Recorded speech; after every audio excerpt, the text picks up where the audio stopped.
Hey everybody, welcome to the Blendr Report, where news meets rational thinking. I'm your host, Jonathan Harvey. This is your co-host, Liam DeBooer. Liam, what are we talking about today? Today, we're going to be chatting about fire bans to backyard lockdowns, Atlantic Canada's new crackdown, crime without consequence with Canada's justice system being built to fail, Mexico shutting down Canada, saying they have no interest in a bilateral trade deal, Elections Canada knowing the 2025 election date in January, months beforehand, identity fraud or political smear with a billion-dollar battle over Métis recognition igniting, and a historic land claim which could reshape property rights in Canada. All right, let's get started. So, first off, we've got from fire bans to backyard lockdowns, Atlantic Canada's new crackdown. Across Atlantic Canada, unprecedented wildfire restrictions are locking citizens out of nature, sometimes even their own backyards. Once limited to burn bans, the rules now restrict movement, recreation, and even private property use. While fire bans during extreme conditions are reasonable, Nova Scotia's sweeping prohibition on hiking, camping, fishing, and vehicle use in all forested areas, public or private, has sparked outrage. Fines reach nearly $29,000, and critics call the measures draconian and disproportionate. New Brunswick has restricted Crown land access, Newfoundland and Labrador has raised fines to $150,000, and PEI has scaled back burn permits. Veteran Jeff Evely is challenging Nova Scotia's ban in court after receiving a massive fine for a symbolic walk. So, what's the difference between a reasonable fire ban and a overreach of government authority? I think there's a few things you have to look at because, like you said, there are some cases where this does make sense. I think targeted versus blanket restrictions. So a reasonable fire ban targets high-risk activities like open flames or fireworks. Like this makes sense, especially during extreme weather conditions. Whereas overreach really shuts down all access to nature, public and private, regardless of risk, evidence, or location. So for me, we're in the blanket restriction area here. Next one would be temporary safety measures versus indefinite control. You think about a reasonable ban and you're like, okay, well, it's clear, it's short term, and it's tied to something measurable like wildfire danger. But this overreach, once again, it very much lacks transparent criteria. So I don't know when they're going to lift restrictions. I don't know when they're going to turn to a different set of safety rules. And like you said, it feels like this sort of lingering prohibition at this point, right? Finally, I'd just say risk mitigation versus lifestyle policing. I mean, look, I think a fair ban balances public safety with personal freedoms. And we're supposed to live in a free country. It's just getting less and less free, what feels like every day. This overreach is using fines and enforcement to dictate lawful everyday use of one's own property, which is fucking mental. In ways that are, in my opinion, unrelated to genuine fire hazards. So for me, I think that's a pretty clear distinction. Yeah, and I think that's the red line for me is the private property aspect. Because I can completely get behind the idea that, especially it is even dry here in Ontario. You look at all the grass, no matter where you go, it's all brown. Shit, it's like, I haven't cut the lawn in over a month. I haven't had to. It's not growing. And so I can understand the fact that, yes, the conditions are there for these fires, but the idea that people going for a walk on a paved trailway are going to cause that fire is just ridiculous. Very COVID-esque. Yeah. It's like you're feeling this sense of authority, that overreach. You're feeling that same thing. Well, we could do it then for these reasons, so we can do this now. I recognize they're very different, but I feel like it comes from the same compartment, the same idea, the same thought process, which is dangerous. I feel like it's just a show of force. It's sure, in a nutshell, same thing. And two, if you look at it, okay, this is a very complex issue, forest fires and evacuations and property damage and all of this kind of stuff. It's definitely, I can understand and empathize with public officials that are supposed to deal with these issues, that it would be a hard problem to deal with. But it seems to me like just their immediate knee-jerk reaction every single time something is going wrong is just, all right, we're just going to impose blanket restrictions on everybody for this. And whether it be COVID or whether it be these forest fires, and not actually targeting the issues themselves. Because even if you look at it, and this is nationwide data, but 45% of forest fires are caused by lightning strikes, but those lightning strikes account for 81% of total area burned. Right. Because it ends up happening in very remote areas that they can't get to quickly and such. But then you look at this and you go, okay, so your 81% of the burned area is just going to continue happening. Like, you can't stop that. You have no control over lightning. We don't think they have control over lightning. All you can do is, one, preventative measures like bush clearing and proper fire prevention measures. Which we cut our budget for. Right. And then on top of that, then you can also try to have resources readily available in order to fight them as soon as they go out. But yeah, as to your point, if you look at Parks Canada funding over the last couple of years, it's been declining. Especially, that was even an issue that was being brought up when Jasper. Yeah. And so, yeah, you see these things, and even too with the Jasper fire in specific there, they were being warned about the conditions of the forest for years beforehand. They were like, this is a powder keg. It's ready to go. And they did nothing about it.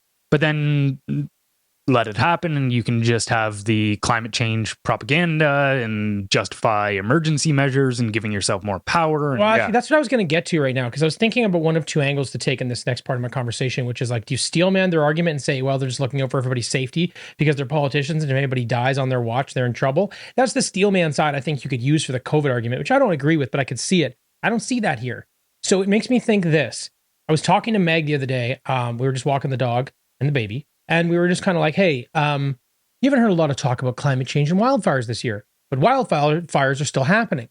And I was thinking to myself, I'm like, oh, well, it didn't go that well 2 years ago. They tried to carry it on. Last year was kind of a slow wildfire season because we had a lot of rain. So they just kind of let it fizzle.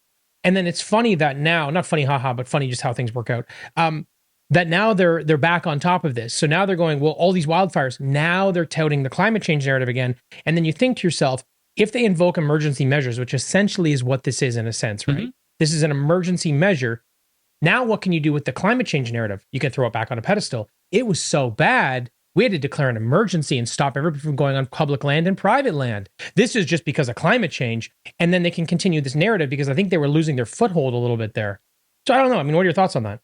Yeah, I mean, it seems like they'll do anything to be able to justify their rhetoric and their actions.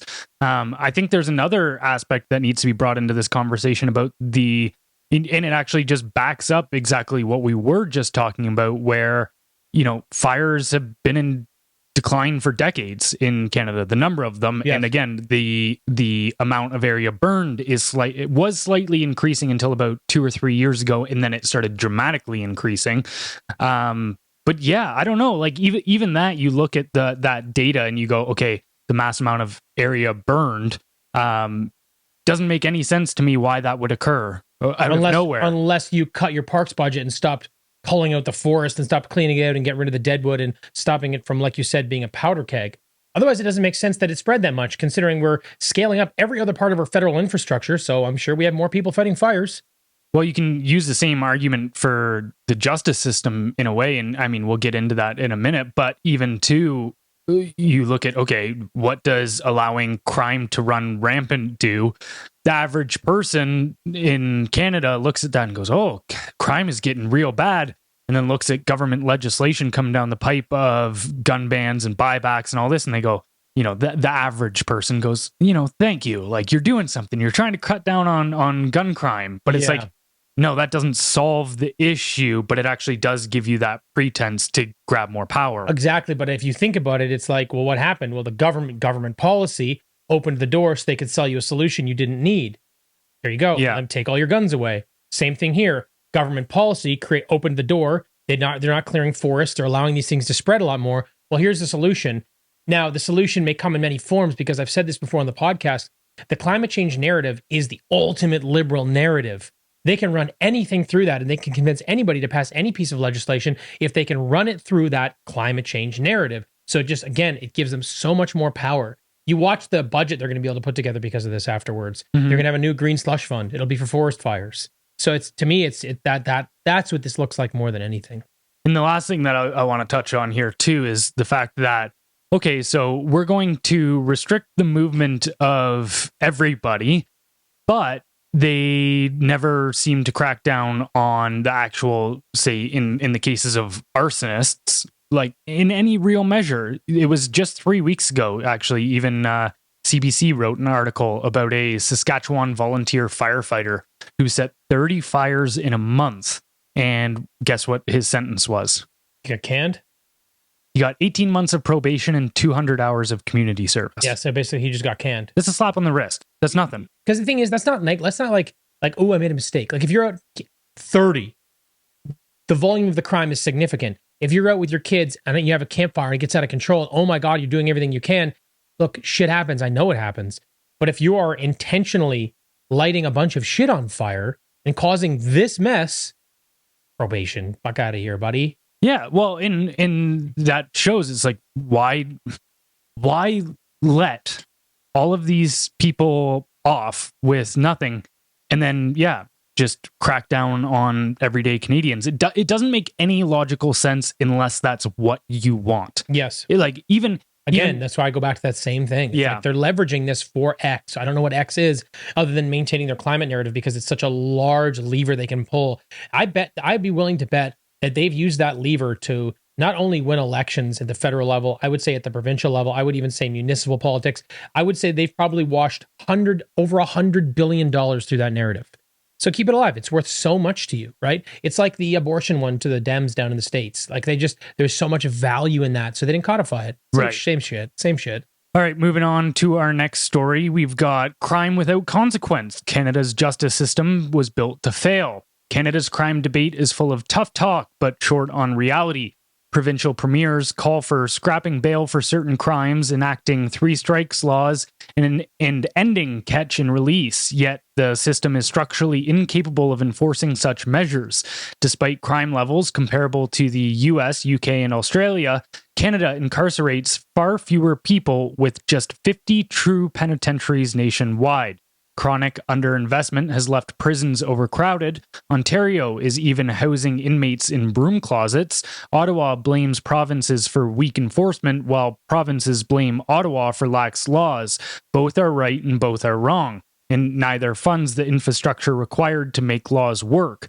Criminal networks thrive on this dysfunction, with 140,000 gang members already embedded across Canada. Without serious investment in facilities, staff, and courts, any new laws are political theater, and criminals know it. Until governments act, the justice system remains a revolving door. So, is the current crime debate more about political theater than public safety? 100%. It's full-on political theater. Absolute bullshit. I mean, politicians push this tough on crime measure, knowing full well there aren't enough prisons, guards, or courts or at least court capacity to enforce them. I mean, this is more about optics and outcome, and they're using crime as a political football, and they're sort of trading accusations to score points.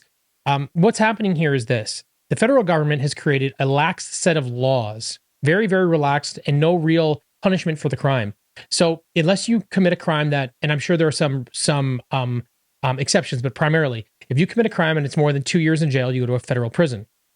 No one goes to jail for more than 2 years anymore. So they do in some cases, but generally they don't. So now the federal government goes, well, I passed policy and I don't have to deal with the cost. Now the burden's on the provinces. And the provinces are saying, hey, I want you to implement stricter laws because you're ruining this country, but also this whole thing is falling on my shoulders. But the provinces also aren't spending the money on infrastructure either. So both of them actually need to spend money on infrastructure. And this isn't a new problem. This has been happening for decades. So just to give people an idea of the numbers, like you said, there's 50 penitentiaries, right? There's 6,200 in the United States. And people go, well, it's 10 times the population. That would be 500. So there's 1,000, you know what I mean? There's 1,000% more. 10, no, wait a minute. That would be 10x would be 500. 10x would be 500. So you'd have to more than 100x our number of penitentiaries to be par with the states. So it's disproportionate even population. But when you look at the crime index, so the crime index is like severity and volume of crime. It's this calculation they make. The Canada's at 45.2, Australia and the UK are around 47, and America's at 49. So we're basically all in the same grouping here. So crime severity is the same, except we incarcerate 90 per 100,000 people. They incarcerate 541. So we incarcerate 16% as many people. So we can't even manage the criminals we have now. And then you see these laws and you go, oh, that's why everybody's getting out on bail. That's why there's no way to actually reprimand these people or deal with the organized criminals. And for me, here's kind of the bigger problem. This is completely out of control, but there's no quick way to fix this. So when you think about organized crime growing from 2,000 gangs in 2020 to 4,000 gangs in 2025, and no viable solution to reprimand or throw these people in jail, what do you think happens to organized crime in this country over the next decade? Yeah, it just keeps growing and growing and growing. Yeah, it's completely out of control. And I mean, even I think with America, there's something to keep in mind with the privatized prison system, with there being an obvious industry there, so they want expansion.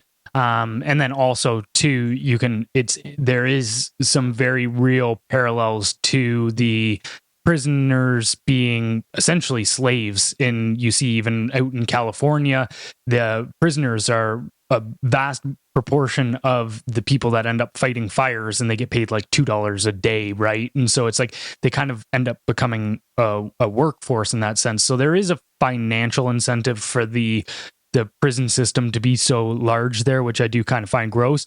But either way, even if you look at the other nations, whether it be United States, UK, Australia, Mexico, they've got more penitentiaries than we do as well. Well, right? they also the UK, Australia, and Mexico incarcerate nearly twice as many people per 100,000, right? And they have similar crime rates. So again, these are even places that are definitely more relaxed. And I'm not advocating for 10xing the number of people we throw in jail.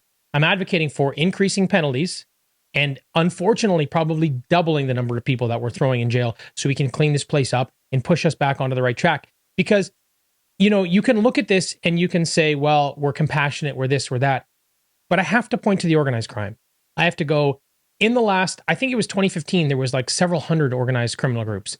Now there's 4,000. So it's grown significantly. In 2011, it was 800. And then, as of last year, it was 4,000. So you're looking at over a 400% increase. Right. So when you consider that, it's like, no. Don't tell me about compassion. Don't tell me about where you're spending your money.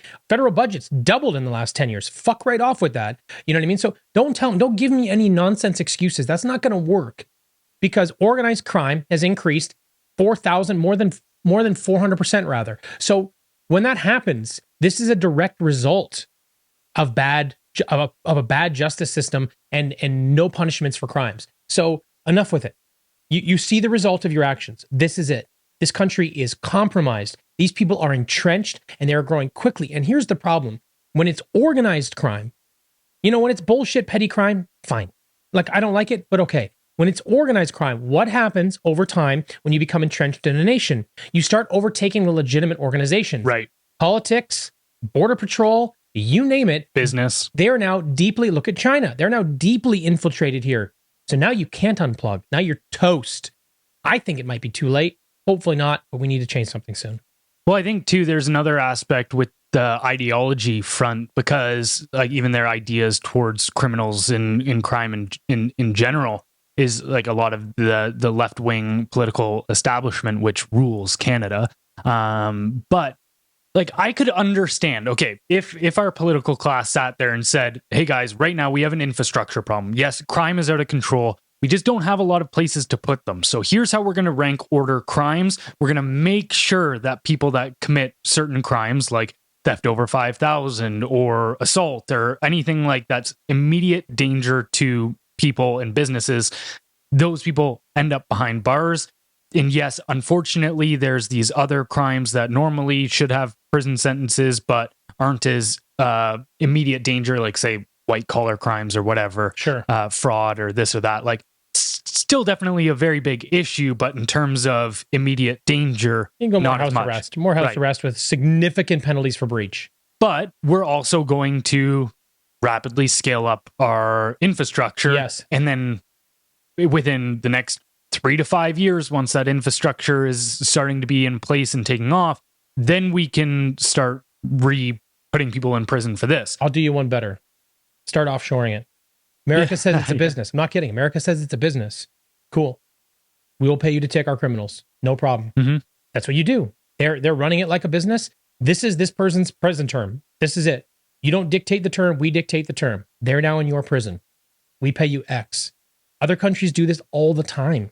So why are we not doing something like that? Is a very quick fix. I agree with your 3 to 5 year plan. Get it done. Because this is a numbers game. There's a certain number of bad people per X. This is what it is. This is how it's going to operate.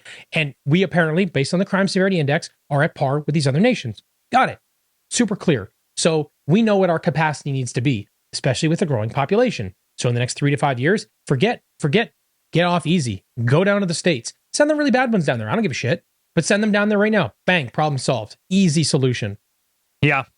But then where I was going with the ideology aspect is that it's not even just the infrastructure issue, because again, I could understand that as an excuse, but it's also that they just straight up don't want to put people in prison. It's not even that, yes, we want to put this person in prison, but we don't have the space. It's that we don't want to put them in prison. Oh, yeah. The federal system built by the liberals over the last decade or so is just absolute nonsense, especially when you see people like Litch and Barber looking at 7-8 years for mischief, and a guy who's out repeat crimes ends up killing somebody finally, and now they're finally going to throw the guy in jail. And then you look at even just a court case from last week where a Quebec man was given a reduced sentence due to race because he's black, and the lawyer said he argued for a reduced sentence after submitting a report that described his client's background as an intergenerational survivor of slavery. And so, yeah, they're just saying, hey, because way down the path, generations ago, your family went through hardships. So today you're not responsible for your actions. Is just wild. But that idea is all across our justice system. There was even one case a couple years ago with somebody out in one of the Atlantic provinces, and they reduced their sentence. It was a dad that was found having sex with his disabled daughter. Oh, this is a bad one. And the court, same thing, just intergenerational trauma and this and that. And it was like, now it is weird, but like they were in a consensual relationship. Nope. It was, but they were both like mentally, it was just Nope. fucking weird. Yep. But so either way, they're definitely decreasing penalties or trying to get people out of jail because they say, oh, you're part of a protected class that we determine from our ideology, our social justice ideology. But then too, like even there was, I wrote an article just last week as well on a kind of philosophy of the justice system in general that I read by Frederick Bastiat, who was a French statesman and economist back in like the 1800s, I believe, or late 1700s. And he was talking about the socialists in the French system back there. Because again, this is not new phenomenons. These issues have been going on for centuries, this kind of battle between liberty and socialism. But what he pointed to is that, yeah, like, and I completely on board with this argument, is that the justice system in law, across all of it, even regulations, are there to disincentivize and penalize certain bad actions. Yes. It's not there to create some socialist utopia for you guys. And that's what they're using it as right now, is they're not using the law to, like, you could look at it like a referee. Is the justice system is supposed to be like a referee in a game. The players play, but nobody would accept in a sport for the referee to walk on and just go, hey guys, I actually want this player to start scoring a little bit more, so I'm going to give him the ball right now. It's like, no. Your job is just to make sure people follow the rules. Yes. And now you're just trying to force outcomes to happen that you want. And that to me is just like a complete inversion of the justice system. And yeah, I think we're way down that path to a tough point to reverse from, I think. Yeah, so the bigger problem, it's not even the bigger, the two-pronged issue here is that you've got an infrastructure problem and no political will to build it out. And you've also got an ideological problem where they're weaponizing the justice system against regular citizens that have been here forever because they've got some sort of social justice agenda. Mm-hmm. Sweet. Yeah. Wicked. Welcome to Canada. Hey everyone, we hope you're enjoying this episode. If so, please consider leaving us a kind review wherever you're listening. If even just a quarter of our weekly audience did so, we'd instantly become one of the top-rated Canadian podcasts. We appreciate you helping us out, and now back to the show. All right, next story we've got: Mexico shuts down Canada. We have no interest in a bilateral trade deal. Mexico has made it clear it doesn't need or want a separate trade deal with Canada. President Claudia Sheinbaum has flatly rejected the idea, citing the existing U.S.-Mexico-Canada Agreement, or USMCA, as sufficient. The diplomatic message: Canada is a secondary player. Recent tariff moves reinforce the point. While President Trump granted Mexico a 90-day reprieve from increased tariffs, Canada was hit with a hike to 35% on goods outside the USMCA, up from 25%. The US ambassador openly criticized Canada's confrontational trade tactics, saying its retaliatory tariffs and political posturing backfired. In contrast, Mexico played a more pragmatic game and reaped the benefits. Canadian ministers returned from Mexico with nothing more than vague pledges for future collaboration, no new deals, and no confirmed date for Prime Minister Mark Carney's visit. After years of economic stagnation and weak diplomacy, Mexico's choice is clear, and Canada has been left on the sidelines. So what message does this send about Canada's trade standing? Look, Canada's not a power player. We're a side piece. We're the side bitch. That's just what we are, right? So their dismissal just shows that Canada is not an essential economic partner. Basically a tag along with the US deal because we're part of the USMCA. So it makes sense, but we are in last place here, right? They both do more trade with each other than us anyway. It also says that we have a weak economy and weak leverage, which we know, but that's what this says. Like when you go to Mexico and they're like, "Nah, we're good." That's a really bad sign. Mm-hmm. That's a really, really bad sign for us. And I don't think Canadians will take that seriously enough because they'll spin it in the media, because Ottawa's ministers came home with, a photo op from Mexico, so everything's fine. But look, this is years of stagnation and clumsy trade tactics. And in my opinion, it's basically stripped Canada of its bargaining power. So we're essentially sidelined while these other strategic players cut deals because we refuse to leverage our natural resources, which is really what this comes down to, right? It's back to the climate change stuff. They refuse to leverage the resources we had because they said climate change is going to ruin the world. And we have to be the ones to make a difference, which is absolute nonsense. Everybody listening to us knows how we feel about this, right? So, this is the situation we're in now. You had oil, you had gas, you have critical minerals. You could have been leveraging them for the last 10 years, and you could have scaled that up or down as long as you built the infrastructure. Now we are dependent on the United States for distributing our energy. I mean, they take 70, 80%, but we can only redistribute under 20% of that energy because of our infrastructure. So we're stuck with them. We're like, when people say like, "Oh, well, we'll diversify. We'll divert our trade somewhere else." We can't. Well, and I think an important thing just to tag on there, I'll let you finish, but is that also the refineries. It's not even that we're just selling them a finished product. It's that our product is dependent on their ability to refine it. For sure. Yeah, that's exactly from the oil sands, right? So, but we've also got the largest stores of liquid natural gas in the world. Mm-hmm. And this year was the first time we actually achieved production of liquefied natural gas, even though we've got the most of it in the world. So this just doesn't make any sense what we're doing here. And that's why we're now hamstrung. We're stuck, right? We can, like I said, I think we could redistribute 20% of our energy trade with the United States, which basically means if they're getting 80%, that's 16%. That's all we can move. And it will take 3 to 5 years to really increase that by any significant margin. So we're stuck with the States, and we're not even leveraging the resources the way we should to get us out of this hole. So of course we're not valuable to them. Why would we be? What do we possibly have to offer? So, I mean, really what it says is Canada's in a brutal economic position, not only internally, but externally. The world knows it too. So I don't know what we do to recover from this. It's going to take at least 5 years. Right. And you look at that and you go, okay, Canada wants to go down to Mexico, start diversifying its trade partners. And I think this is going to be something all that happens in many different markets is that, okay, those markets will also want to be partnered with America. Even if, let's say, they want to also partner with Canada. Sure. They will prioritize relationships with America 100%. Because America's got 30% of the buying power in the world, essentially, as far as market cap. And so they're the bigger fish. And if they look at it, whether it's Mexico or even say certain European partners, if let's say American diplomats then look at those nations and say, hey, if you go behind our back and are cutting deals with this nation that we're having trade issues with, then we're going to start screwing with you. Then, of course, all those countries are just going to say, no, we won't do a deal with Canada then if it harms our relationship with America.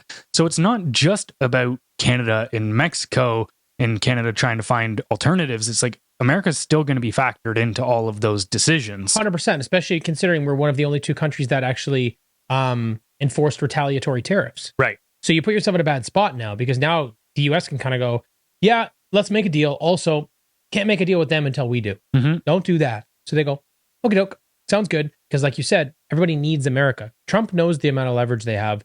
And this is the problem with not cutting a deal. We're the only country in the G7 without a deal. And the fucking mainstream media says, oh, well, this is strategic. What a smart move, Carney. Get your head out of your ass. I hope anybody that reads that understands what kind of nonsense bullshit that is. I'm swearing a lot today. Sorry, guys. Just what kind of nonsense that is. Like, that makes no sense whatsoever for this country, for our future, for anything. Like, you look at turbulent economic times, and the unknown is one of the worst because everybody has to hold their chips. They don't know what to do. You have these ebbs and flows when things happen, but that is like of the four, I look at this in like four different moments of when the economy can be really bad or really good. And the unknown for me can be the worst because you just can't take action. And that's what Canada is currently sitting in right now and has been in it for 6-8 months now.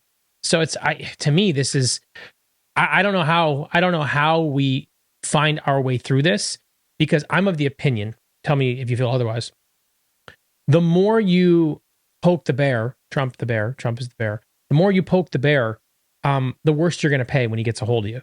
And it just seems like the more this drags on, the more leverage he has, because like you said, now he can go to these other nations and go, don't trade with them either, or don't create deals with them, whatever, let commerce continue in some capacity. But it just gets worse and worse, and he just gets stronger and stronger and stronger. So as this drags on, our deal just gets worse and worse and worse. And this is what pisses me off about this. There's the liberal media and the liberal government and liberal constituents that think that, hey, elbows up, let's fight that guy. You guys are all idiots. Yes, it's shitty what Trump's doing. Yes, it is. But understand the position we're in. Because the more this drags out, the more leverage he has and the worse deal we're going to get. You got to know, look, you got to love something enough to give it a heartbeat, but not so much that you won't slit its throat when it's time to go. That's exactly how I see business. That is how you should see a business that you own and operate. And this is how the country should be operated as well. Hey, you want to fight? Great. But look, understand what this looks like in 6 months if you don't cut a deal now. That's where we are, and it's just going to keep getting worse. And I think the deal that we get is going to be probably bottom of the barrel. Like, I can't even imagine a nation that's going to get a worse deal than we are by the time this gets wrapped up. Well, I think going on your media hypocrisy side there for a second, there's no greater example of that as to the dual treatment between America and China in our media, because even just today, China announced 75.8% tariffs on Canadian canola.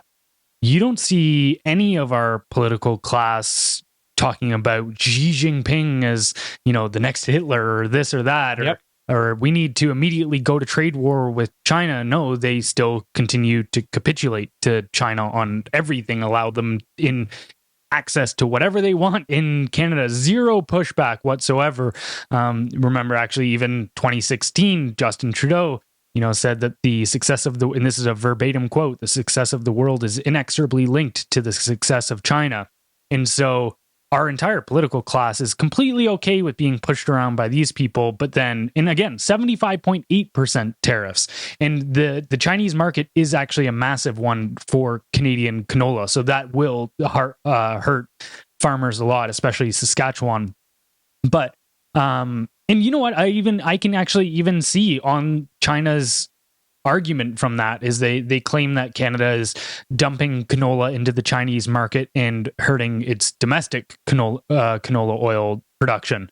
And I mean, this even gets into maybe a little bit more of a free market versus protectionism debate. And, you'd have guys like Milton Friedman and Thomas Sowell that are just like almost religiously free market that would in no circumstances ever support things like tariffs, because they go, why would you want to not be able to buy something for cheaper?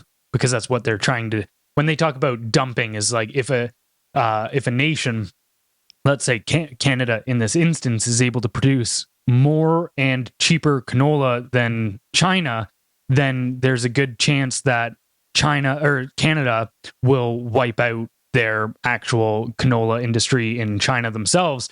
But it's like, yeah, you got to make those decisions one way or another. So I can actually even kind of understand them. And that's why I also look at the whole Trump tariff situation as, yeah, he might be a little bit excessive. He might be a little bit of a bully. He might actually just like the fact that he can push people around.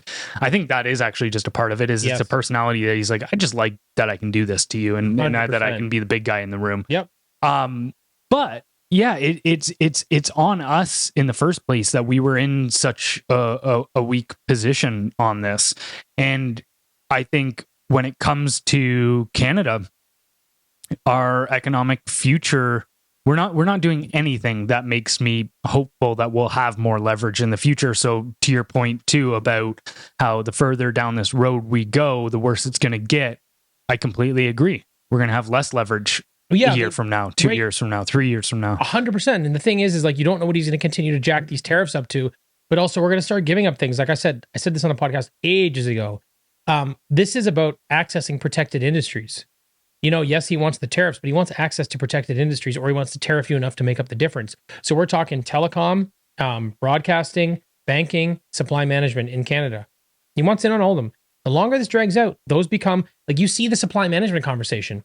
Like you see it in liberal media being like, no, we're never going to do this. And then the National Post is really the only one, but they're like, hey, we don't have a choice soon. This is what we got to do. Otherwise, the more he can squeeze out of you, the more desperate you become, the more you will give up. I guarantee you supply management's gone. I guarantee you there's access to telecom. I guarantee you there's American banks in here in 5 years. Guaranteed. It's exactly what's going to happen because we are losing leverage every day and we already had none. So for me, it's just like, what's left of Canada? I don't know, become the 51st state? Guess we'll see. Well, that does seem to be the long play, I think, and I think that's where he's looking to push it, is to the point where he never has to do it. I've never thought that he would do it by force or military means or anything like that, but I could see him pushing us into such a weak position that 2 years down the line we're actually asking for that scenario because we have no other choice. Well, that's what this is. This is economic warfare, right? That's what this is. And he's outplaying us. It's interesting, right? Because when you think about kinetic warfare, you can't go to war with your allies, only your adversaries, right? And it's got to be coordinated at this point because everybody's allied with someone else. Economic warfare. Trump just made this par for the course. He's just, and that's exactly what this is. And you can ruin economies and countries worse than kinetic in some cases. But that's exactly what's happening here. We are in an economic war in a sense, because this is going to dramatically change our economic landscape over time. And it's going to crush, it is currently hurting our economy. I mean, you can manipulate the CPI and a few other things to say we're not in a recession. We're in a recession. Everybody's feeling it. We've been in a recession, right? So it's working, and don't get me wrong. It's not just Trump. We are to blame. We caused this mess. We printed all the money. We're the one that inflated interest rates. We're the ones that arbitrarily said we had a housing shortage. We're the ones that let so many immigrants in. We did this. He's just taking advantage now because he knows what we've done to ourselves. He knows we have no leverage. So now he's just got his boot on our neck and we're sitting there yelling and screaming like we're going to kick his ass. Not going to happen. Yeah. All right, moving on to our next story. We've got Elections Canada knew the 2025 election date in January. Access to information documents reveal that Elections Canada knew the 2025 snap election date more than 2 months before Prime Minister Mark Carney made it public. Internal emails show that by January 17th, senior officials were already discussing a likely March 25th or 26th writ drop, casually planning staffing, budgets, and holiday schedules around it. Despite the early knowledge, the April 28th election became one of the most error-ridden in recent history, marred by irregularities and administrative failures. The revelation raises serious questions about transparency, preparedness, and whether advance notice gave the governing party an unfair advantage over opposition parties and voters. While Elections Canada has yet to explain the disconnect between early awareness and poor execution, the episode underscores a deeper issue. Canada's electoral system is not just facing accidental mistakes, it may be structurally tilted in ways that undermine public trust in democratic integrity. Does this incident point to systemic bias or simple incompetence? When you know early and still fail, that's not incompetence, that's corruption. Elections Canada had months to prepare and still delivered one of the most error-plagued votes in history, which suggests their problems were actually their solutions to a questionable election outcome. So in my opinion, we have an electoral system that serves those in power. And I think we've eroded any pretense of a level playing field. I think we're pooched. I think we're a one-party state. I really do. And if you do see a conservative government in Canada over the next 10 years, they'll be so far left, they'll already be wearing red. Yeah, and I even think too, okay, I never have much faith in bureaucratic institutions to be competent. Now, I think there was definitely some irregularities that send off my spidey senses and go towards more corruption, especially the Milton Halton Hills riding, which the Liberals won 99.7% of the recount votes, which once you do some statistical analysis on there, you find that the likelihood of that, when considering that they won like 44% or something like that in the general election, for them to win 99.7% of the recount is the equivalent of winning the lottery 7 times in a row. So it's just statistical impossibility that they would get that many in the recount. So that does send off some flares in my mind. But however, even just the strategic aspect of being able to know in advance that an election is going to be called and on what date, the disadvantage for, say, a conservative party in that case is massive. Well, they were so disorganized. The Conservative Party was trying to catch their ass for the first 3 weeks. Their messaging was scattered. They did not keep up. He did not do a good job. I don't agree with his strategy. But if you knew it was coming, you'd have more time to strategize. Mm-hmm. So I agree totally. He was just, it explains why the Liberals seemed like they were 2 steps ahead the whole time. Mm-hmm. To me, anyway. Yeah, and then too, you wonder, okay, what other institutions had a heads up on this kind of stuff, whether it be media outlets or this or that. Oh yeah. Hey, you know how you're going to start positioning things. You already know you're attacked. 100% they did. This is the narrative. These are the even for instance the whole Trump narrative, them going to war with Trump. It's okay, you can get that playbook in order a month or 2 in advance, and that's a lot of work too, and that's a pretty significant advantage. Just to me, that's, you take 2 all-star teams. Great. One of them hasn't played in 6 months. One of them's been practicing for the last 6 months. Both all-star teams, who's going to win? Obviously, the people that have been practicing. There's just a big advantage to being ready for these kinds of things. So for me, yeah, like I said, when you, this is interesting. So obviously we've talked about this before. When you control the flow of immigration and that group of immigrants are now going to be able to vote in the next election, when you control media, 85% of media is subsidized by the government. 90% of all news consumed by a Canadian comes from a subsidized source. And when you control censorship, Bill C-18, C-11, maybe 63, we'll see where this shakes out. You control those things. That's a weapon. That's an apparatus that you can weaponize to win elections. Now, if you control elections, Canada, because they serve the ruling party, the Liberal Party specifically, that's just one more angle of attack. That's one more weapon they now have to a defenseless conservative party. I just don't see I don't see a legitimate right-wing party balancing the scales in this country for, I don't know, maybe ever. Before we move on to the next topic, this episode is brought to you by The Tallow Truth. Would you ever eat your skincare? No? Then why put it on your skin, your body's biggest organ? Most skincare products are loaded with chemicals that absorb straight into your body. That hydrating cream might as well come with a hazard warning. Your skin needs real nourishment, not lab experiments. That's why I use F-Bomb from The Tallow Truth, made from grass-fed, grass-finished tallow. It's also hormone-free, antibiotic-free, steroid-free, GMO-free, and even vaccine-free. Nothing artificial, nothing toxic, just results. I've been using F-Bomb from The Tallow Truth for almost a year now, and honestly, I'm never going back. My skin feels hydrated, my fine lines are reducing, and I just look better. Plus, I'm already 40. This shit's not going to get any easier for me. But what makes The Tallow Truth even better is that they're a freedom-first brand that supports Blendr News and everything we stand for. They even offer a 30-day money-back guarantee, so you've got nothing to lose. So, go to thetallowtruth.com/blender and use code BLENDR, BLENDR, for 15% off. This includes 15% off already discounted bundles too, so you can save as much as 40%. That's thetallowtruth.com/blender, code BLENDR at checkout for 15% off.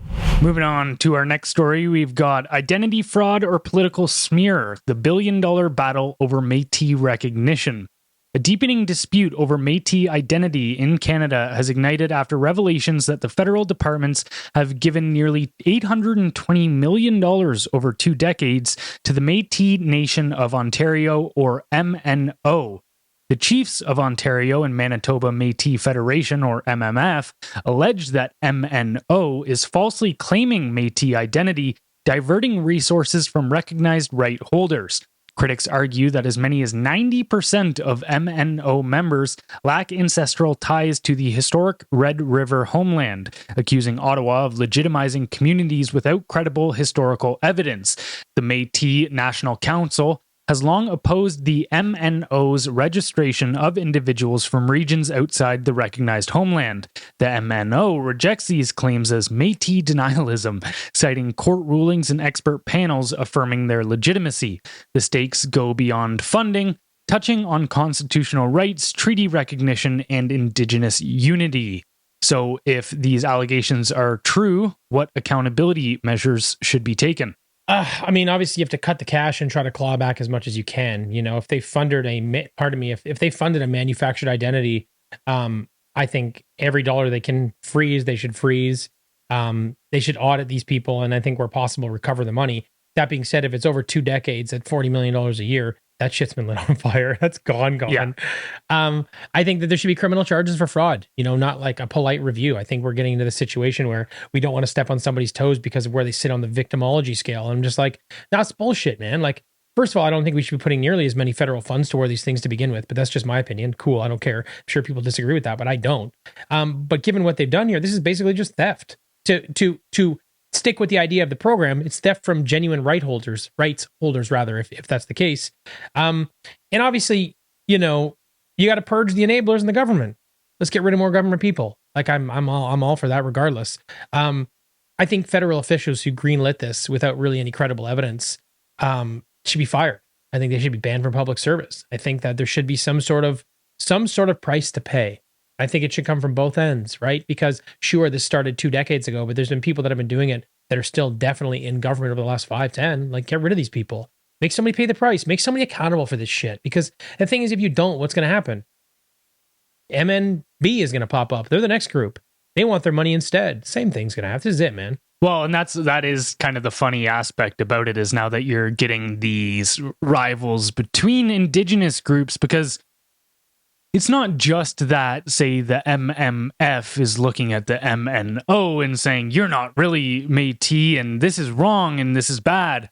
It's that they're saying, what they're really saying is that we should have access to those funds. I should have that $40 million a year, not you. Right. Yes. And so, precisely. And so it's really just the intergroups between Indigenous communities fighting over federal funding. Yes. Which is a massive expenditure of our federal government. Like, huge. One of the biggest is how much money we spend in that community. So in 2015, we gave $11 billion towards direct spending towards Indigenous people.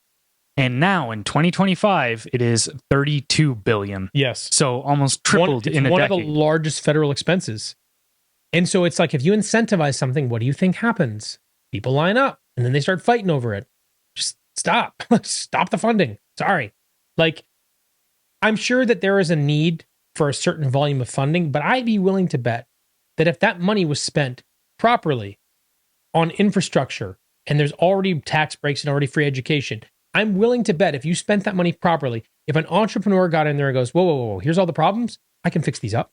2 years, $20 billion a year, problem solved. Infrastructure, everything everybody needs. I can do it. That's it. It's all we need. Okay, why aren't we doing that? Instead, we're just paying people off. Like, we talk about reparations. That's all this is. Continually paying reparations to these groups, because that amount of money can fix any problem that they have. It legitimately can. Mm-hmm. I'd be open to listening to someone that could tell me the problems that $40 billion couldn't solve. I don't know what they are. I don't know that they exist. And you might argue, well, Jonathan, they'd need 60. Okay, we'll do it for 3 years. I'm on board. Let's go. Show me where you need it. But instead, they're just like, black hole, keep it coming. So of course they're fighting over it. It's just nonsense. Well, that just goes to show that money doesn't solve problems, but systems do. 100%. Systems are what make you a billionaire as well. It's not like, oh, I've got a great idea. Well, if you want to get rich, you better put really, really good systems in place or it won't happen. Right. And then so you look at the system of how these reservations work is once that money is on those reserves, it's gone. There's no accountability. There's no fiscal accountability. Just a black hole. Gone. They don't have to go back to the government and say, here's a receipt for X, Y, and Z. As this is where this money went and this is where that money went.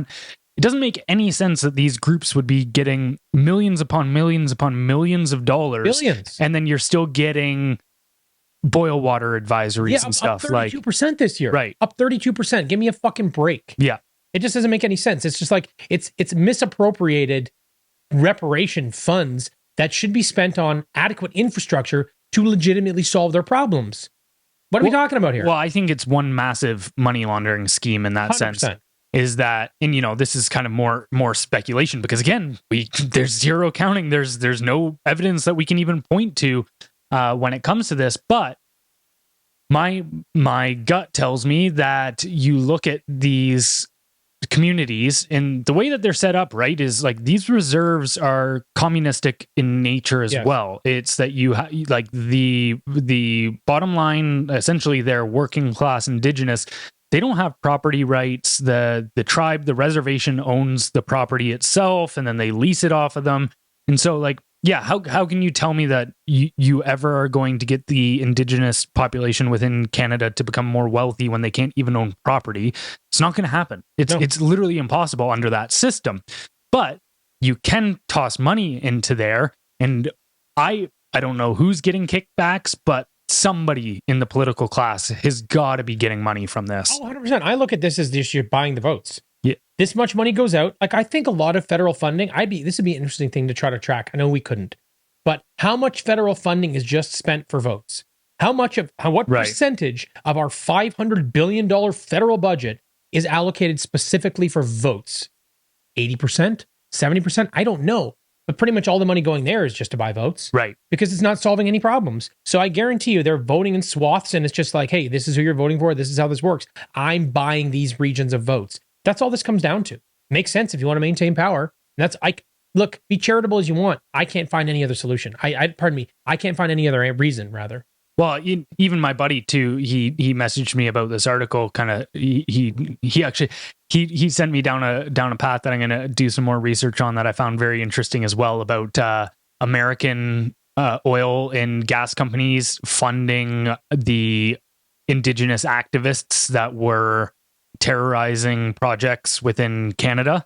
So, because they don't want more Canadian oil, because that would hurt their market share. So, like American, they fund these. Makes sense business wise, but he was asking me, is like, so why do you think like Canadian politicians and stuff are funneling money into these projects again and again when they can see that we give them more money and their conditions get worse? Like, what could possibly explain this? And I said, I don't believe that they actually ever cared about those in the first place. For some in the political class, I believe it's money laundering, and they're getting kickbacks, and they're strictly doing it for personal reasons. Yes. But then there's also the added aspect of a lot of these ideologues and stuff within, whether it's the NDP and Liberal Party, these hardcore leftists, these social justice types. Like, we got to remember that their whole idea is that what they've done, right, is they've taken the classic Marxist structure of, okay, you've got the capitalists and the workers, and that's the oppressing or the oppressor versus oppressed line. And over the last century or two, that idea has now evolved to take place on a more cultural scale, right? So you've got the white, straight colonizer male is the bourgeoisie, us. And then, so for some of these people that are, more ideology driven, I don't actually think it's as much about trying to make conditions better for the indigenous. They don't really care as much about that as much as they get off on penalizing the people they claim to be oppressors. Yes. So they don't really care and this was the Marxists in general, whether it be in Russia or whether it be in China or whether it be in North Korea. Nothing ever got better for the people they claimed to be doing everything on behalf of, but things definitely got worse for the people they despised. So it's more about the reprimand than it is the reward for the right. For the right people. For some of them. Yeah, I agree with that. Well, moving on to our last story, which kind of builds on this whole idea, is historic land claim win could reshape property rights in Canada. A landmark BC Supreme Court ruling has recognized the Cowichan Nation's Aboriginal title over 750 hectares in Richmond, BC, marking one of the most significant urban land title decisions in Canadian history. The court found that the Crown's grants of private property rights unjustifiably infringe on Cowichan title, rendering those titles defective and invalid. While private property is not immediately stripped, the decision compels federal and provincial governments to negotiate land use with the Cowichan, potentially affecting $100 billion in infrastructure. Cowichan leaders stress their goal is cultural restoration, not financial gain. But critics warn of impacts on mortgages, property values, and legal certainty. The province has announced it will, citing significant unintended consequences for private ownership. This case sets a precedent by applying Aboriginal title to a densely populated urban area, forcing Canada to confront the tension between reconciliation and the security of private property rights. So, how might this case influence other land claims across Canada? This is the dumbest shit. This is so stupid. So, do you know when their land, the Cowichan land claim, dates back to? Hundreds of years, but this is what's also crazy about it, is that it wasn't even like this was land that they were actively settled on and the Canadian government came in and kicked them off of. It was essentially like a summer spot for this tribe where they would come to fish during hot seasons. Cottage country. Yeah. Got it. Check. Yeah. So I'm just wondering on the timing because, like, you and I had this conversation off camera. Whoever lives on the land owns the land. This is the way of the world. This is how this works. Sorry. Because, like, look, you can say bad things happen. People got kicked off land and this and that. I'm not disagreeing with you. But when Canada was incorporated in 1867 and we became a nation and we took over these places, this is kind of what it is. I don't see how you claw back on that. The reason I asked is, was it post 1867? Was that when they had their claim to land and then it was taken since then? Because then I might go, okay, I don't agree with the whole thing. I still think it's stupid, but at least you could say, well, it was after that and then it was just taken from them. And then my argument might change a little bit. And then I don't think that Canada is so vulnerable. But until I have that answer. According to the ruling, by 1846, the Cowichan were traveling from Vancouver Island to the Gulf Islands in significant numbers to a semi-permanent fishing village on the shore of Lulu Island. And it was approximately 2,250 Cowichan people. Okay, so essentially this land was taken over pre-1867 from settlers, correct? That's basically what it would look like? Is that's the case? Historical maps and records first charted the village by 1827, and Hudson Bay Company officials observed the settlement in 1824. Court evidence further suggests that by 1877, at least 1,000 Cowichan people remained at that village. Right. So I mean, basically, it's murky. It's opaque. I can't quite see through what's happening here. So because of that, then this looks like it's basically a green. Pardon me. So because of that, this basically looks like a green light for a legal gold rush. Like this seems like it cracks open the door for sweeping urban land claims nationwide, making every square foot of Canada, from condos to farmland, potentially contestable in court. Right. It means that private property is now political property. By declaring like long established titles as defective, Canada basically signals that no deed is truly secure, which in my opinion should send every investor and homeowner into a permanent state of uncertainty. I mean, I don't know how you could possibly say the rest of the country shouldn't be offloading their property and leaving.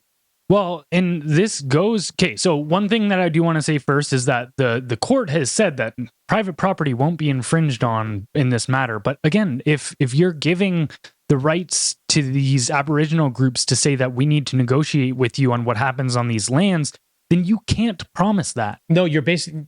You're right. Those two ideas can't coexist. Right. Not at all. And so then also, this is the other aspect to this that is kind of terrifying in the sense where we have been being conditioned through propaganda for years upon years to accept these results.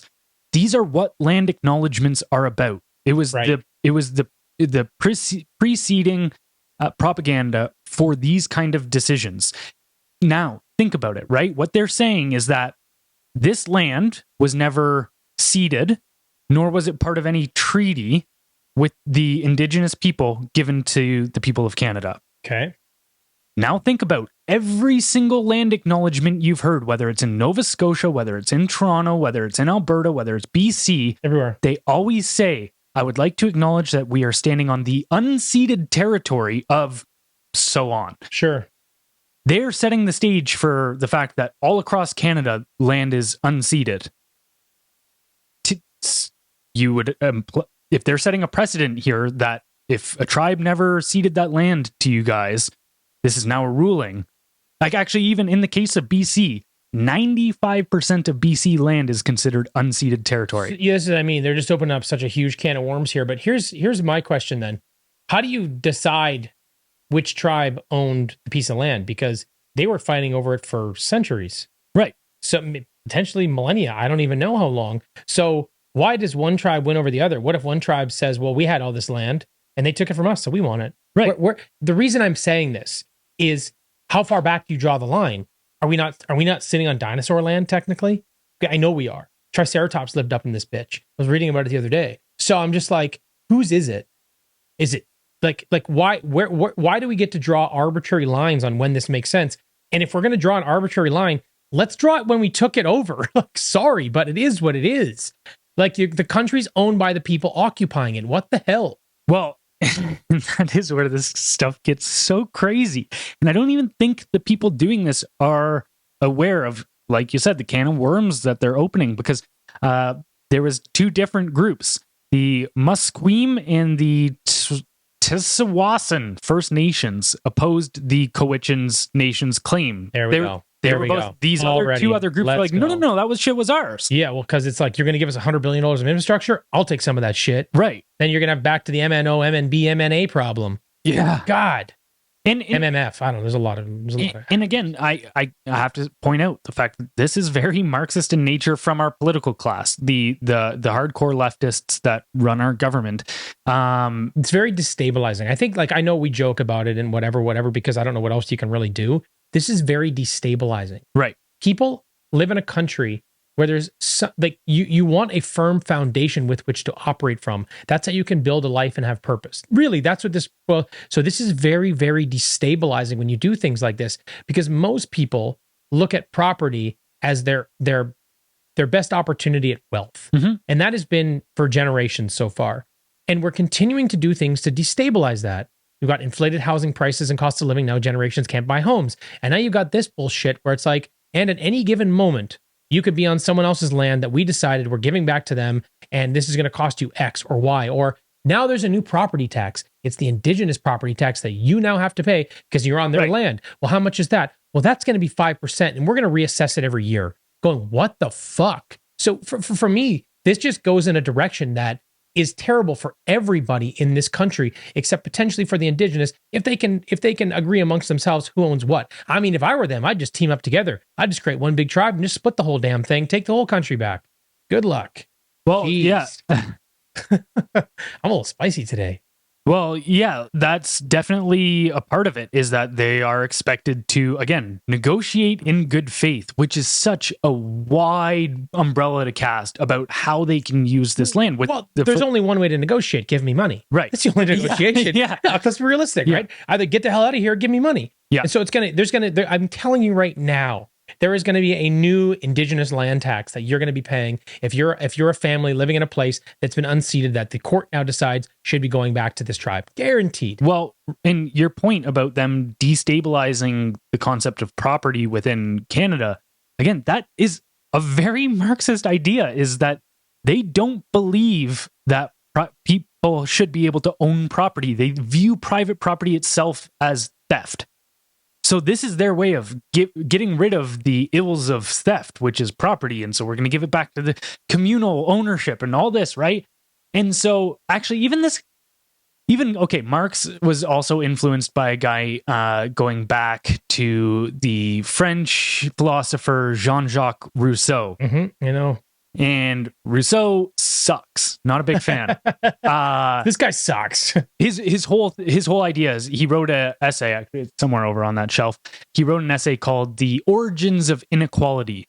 And so his whole thesis, and again, this guy is rampant throughout left-wing philosophy and academia as well. Like, Rousseau is not a fringe figure.